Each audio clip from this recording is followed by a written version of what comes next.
Breaking news. Bengaluru పోలీసుల అదుపులో నటి హేమను అదుపులోకి తీసుకున్న సిసిబి పోలీసులు. హేమను రేపు కోర్టులో హాజరుపరిచే అవకాశం. గత నెల 20న రేవ్ పార్టీలో పాల్గొన్న హేమ డ్రగ్స్ కేసులో నటి హేమకు పాజిటివ్.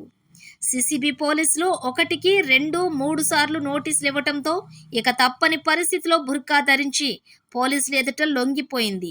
పోలీసులు విచారించిన తర్వాత అరెస్ట్ చేసినట్లు తెలిపారు. రేపు నటి హేమను కోర్టులో హాజరుపరుస్తున్నారు. అయితే డ్రగ్స్ కు సంబంధించి తనకు ఎలాంటి సంబంధం లేదని, పోలీసులను ప్రజలను తప్పుదోవ పట్టించడానికి ఒక వీడియో కూడా హేమ విడుదల చేసిన విషయం తెలిసిందే. అయితే పక్కా ఆధారాలతో, సాక్ష్యాలతో నటి హేమ డ్రగ్స్ తీసుకుందని పోలీసులు తేల్చారు. హేమ బ్లడ్ లో డ్రగ్స్ తీసుకున్నట్లు బయటపడ్డ విషయం తెలిసిందే. పోలీసులు ఎదుట లొంగిపోయిన తర్వాత మీడియా కంట పడకుండా ఉండేందుకు హేమ నానా తంటాలు పడింది. బుర్కా ధరించి ఎవరూ గుర్తుపట్టలేని విధంగా పోలీసులు ఎదుట లొంగిపోయింది. మొదటిసారి నోటీసులు ఇచ్చినప్పుడు హాజరు కాకుండా తప్పించుకోవడంతో రెండోసారి కూడా నోటీసులు ఇచ్చారు.